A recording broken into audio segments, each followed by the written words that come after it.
Human trafficking may sound like something that happens elsewhere, but not only does it happen here, Ontario has recently been called a major hub, one that ensnares local women in a brutal criminal underworld. Tonight, we'll hear from one of its survivors, trafficked throughout the Niagara, Hamilton, and Brantford region since she was 13 years old. Her childhood was one of sex work, family coercion, and drug abuse. Karishma is with us in our studio, and we're going to identify her only by her first name.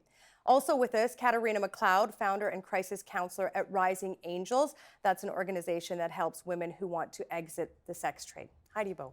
Hi. Thank you for being here. I know this is difficult stuff to talk about, and I appreciate you putting really a human face on something we hear about often from an academic or political side, but rarely from people like yourself. So I want to thank you for that first. I want you to take me back to 1997. You were 13 years old. How do you get into the world of human trafficking? How does that happen? Well, for Karishma, she was 13, and it was somebody that she knew. And they just kind of, she was friends with them already, and there was a relationship built, so there was trust built. And they ended up luring her into the sex trade, taking her out to truck stops and having her servicemen there. So she lived this pretty normal life. In the daytime, she would go to school, and at nighttime, she was being trafficked. I'm not sure you're comfortable answering this, and I'm glad to have Katarina to help you out. While this is happening, you live, as Katarina said, a normal life, and this, I imagine, happens kind of slowly. Like, were you aware of what's happening, or what does that process look like a little bit? It wasn't immediate. Like, I wasn't all of a sudden in the trade. It progressed from abuse as a young child, and then working, like having sex with his friends and just compounding on that. Like, You're 13 at the time. You're a kid. You living at home at the time? yes. So what's your family doing through all this? My mom was a single mom, raising 2 kids. So she had a lot of things she had to do, and if she could, So her mom, it's when you're a single mom, you're Busy. You're busy, right? So things were going unnoticed and under the radar, and because she was still attending school and her grades were good in school, it was really, the signs weren't there. Even though they were there, people just weren't seeing it. Right. You never told them. no, not until I was 16. So Your mom was doing the best she could. she was, yes. Okay. We did a program a couple weeks ago on human trafficking in this province. And we heard a lot from people saying there's this attachment between the women that are lured into this field and work in it, survivors, hopefully eventually, of this stuff, and the people that lure them in. Kind of a Stockholm syndrome sort of thing. How would you describe your relationship? Does that sound familiar to you? Like, I could separate the two people. There was the person that I loved and was kind to me and would treat me well, and then there was like this monster type of persona that I was able to separate. So it was like in my mind 2 different people instead of just one person that was making me do these things. So it was kind of classic abuse. Love you, push you away. Nice guy, angry person. And so you're trafficked for many, many years. As you're again, it's 13. I'm not saying 13-year-olds don't know some things, they don't know all things. As you're getting older through this process, what's going through your head? Or you're not even thinking about it, you're like, this is sort of my life as I know it. Well, there was a lot of judgment in school. I knew a lot more than other girls. When we would sleepovers and stuff like that and girl talk, and I knew a lot more. So a lot of name calling and bullying happened. And I realized that maybe this wasn't what everybody did, but it was still very much a secret because it had to be. You told no one. Until you're 16, you said you told your mom. Okay, we'll get to that if you're comfortable with going there in a minute. But I want to ask you, just as you're doing this through the years, what kinds of places are you trafficked in? Where in Ontario? What kinds of buildings? Hotels, truck stops, streets, friends' houses. Anywhere. Anywhere. Fancy hotels, downtrodden hotels, didn't matter? Motels? Yeah, it was upscale to low class, bed bug type of motels. Maybe this isn't, I don't want to hurt you. I know you're in recovery. I also want to understand. So if you're, I will ask a question, maybe Katarina can help us. How does that work? Like you're a teenage woman who, this is a life that you're living.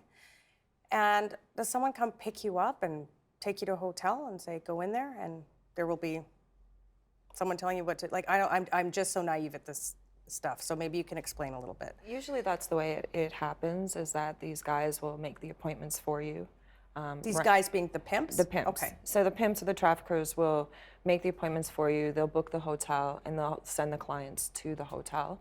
A lot of times they are in the room with you, hiding in a closet, or they're, you know, in another room or waiting in a car to collect the money and make sure that your customers are coming in and out on the time allotted for them. You know exactly where you're being taken to every time. Yeah. Okay. Where is this pimp advertising you? How did people find out about you?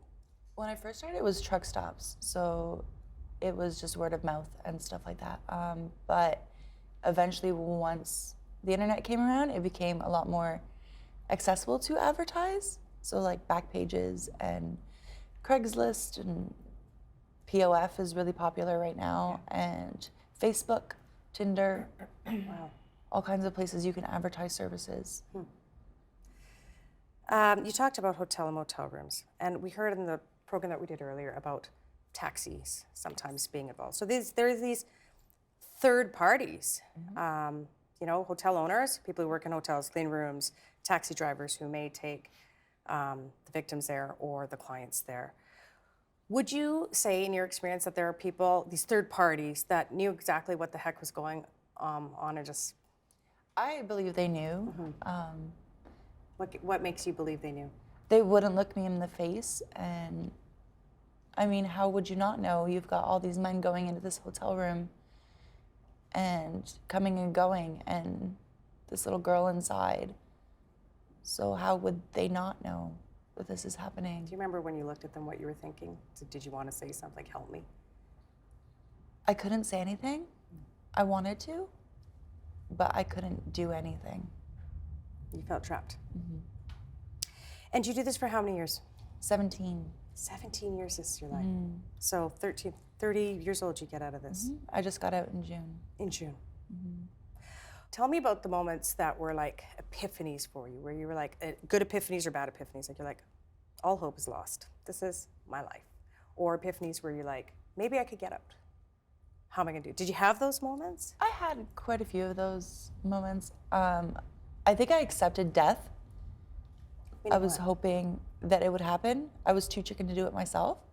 So I was hoping that someone would do it for me, and that was the only way I could get out. So you'd be killed. I kept hoping that.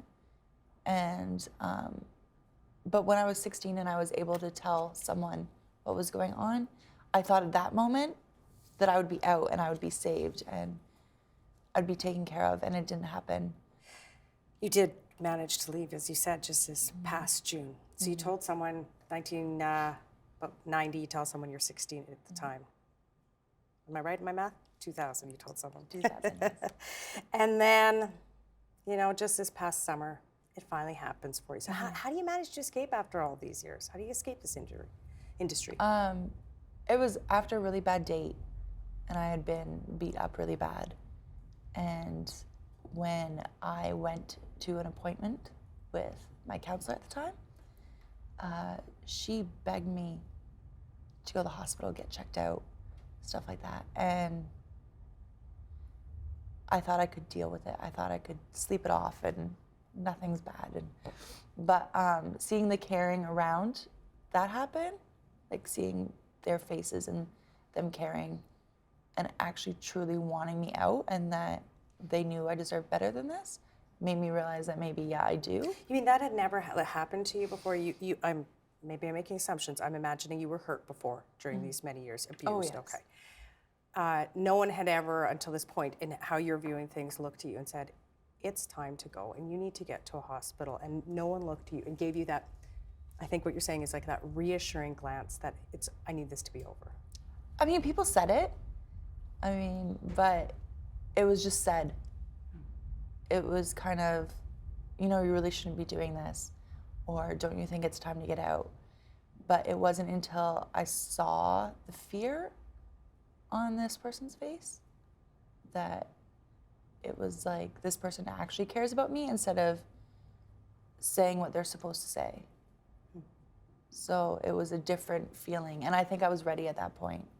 How do you actually leave, though? Like in your head, you've made the decision, I'm done, I'm out. How do you actually escape? Oh, it's not easy at all.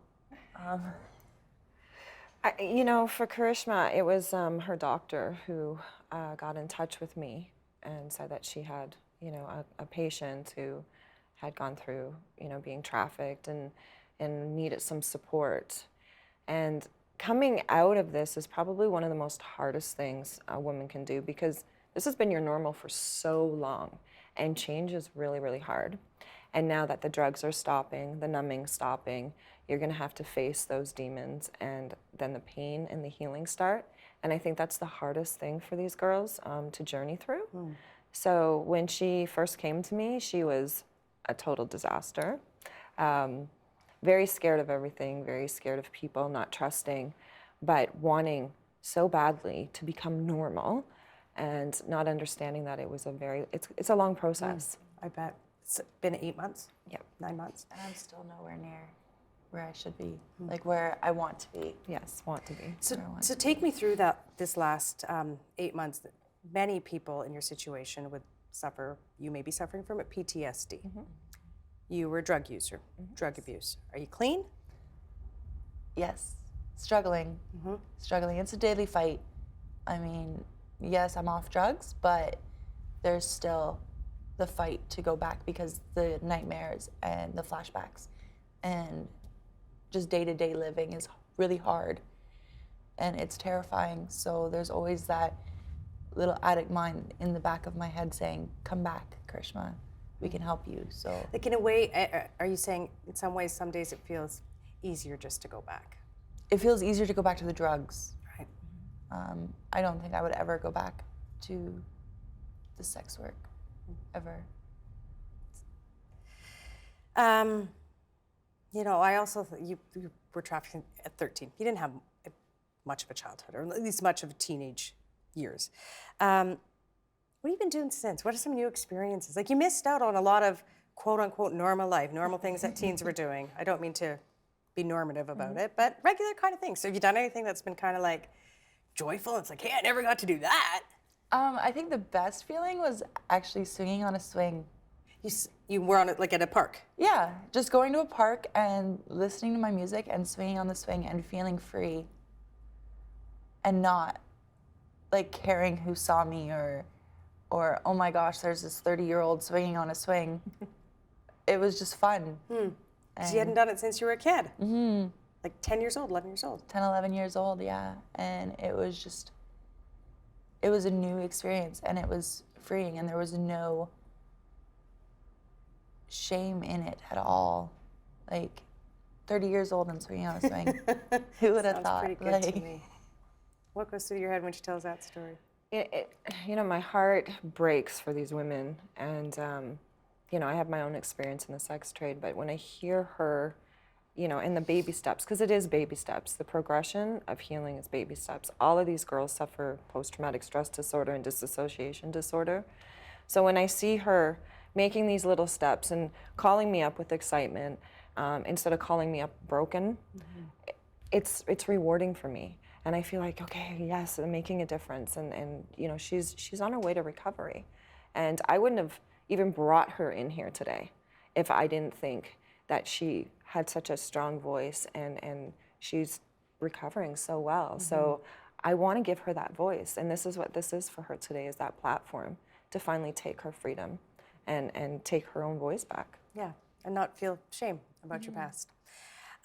Where's your family? Are you reconciled with them? I still talk to them. I have a close relationship with a few of them. Not all of them, but it's nice and it's work and it's happening. So, Who are these guys? Who are these Johns? Who are these Pams? You know, they're anybody and everybody. And that's the scary part. What does that mean? They're anybody and everybody. Well, you know, the Johns are from people higher up in society to considered lower income people. the pimps and the traffickers, a lot of time it's organized crime. A lot of time it's not, it's within the family. A lot of times, it's just the culture and the lifestyle that our kids are starting to grow up with. I mean, media plays a huge role in how our kids are viewing themselves and other people, and video games and music videos. The guys are always have a slew of women around them, and they're all dressed scandalously, so it's about power. And this is what our kids are growing up and seeing. And I see it happening in the schools now. Instead of bullying, students are pimping out other students. And it's in Ontario. In Ontario. In Brampton is a huge hub. You're telling me kids as young as what? 15. 15-year-olds are going to school, and their colleagues, their classmates, are pimping them up, saying, Yes. you can have sex with this person if you pay me this amount of money. That's right. That's right. So we're seeing it happen. I deal with different police services where they've called me and said, this is happening now in the schools. So instead of, a bully beating a girl up, they're actually pimping her out. So she's being forced to sell herself instead of getting beaten up. A lot of the girls who are entering this industry at 15 and 16 are like, well, if I'm putting out anyways, I might as well get paid for it. And it looks very glamorous when you first go in because you're making such fast money. But that soon becomes, deflated. And by the time it does, they're stuck.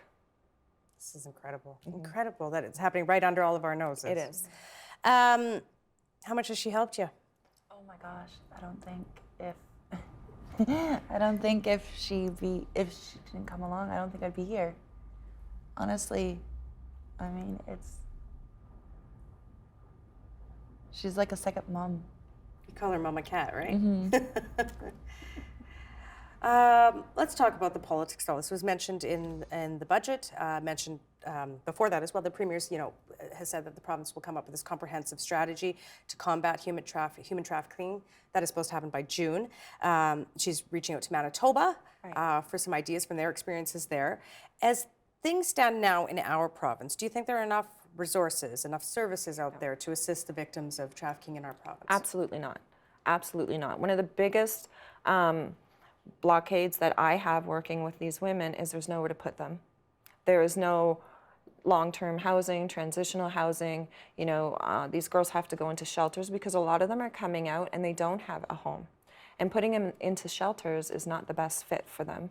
So, Canada is way behind to even where Manitoba is. And Ontario is way behind. Ontario, yeah. Manitoba is amazing. What are they doing in Manitoba that you like? Well, they actually have places for girls and they have support systems and there's a lot of money to help with victim care. Where here there isn't. There isn't those things available to our girls. The Premier's also connected this issue with missing and murdered Indigenous women. There are statistics out there that say about a quarter of all the women trafficked are Aboriginal or Indigenous. You're Aboriginal. Do you think that's a specific risk for people from your community and communities? I honestly believe that it's a human problem and not just an Aboriginal problem, because when I was in the trade, I only knew of myself being Aboriginal.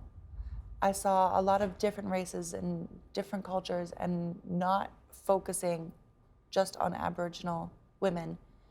And I believe it's a problem no matter what race or socio-economical, it happens anywhere to anyone. As you said, this happened to all kinds of girls. Right. In all honesty, Karishma is one of the first women that I've dealt with who is Aboriginal.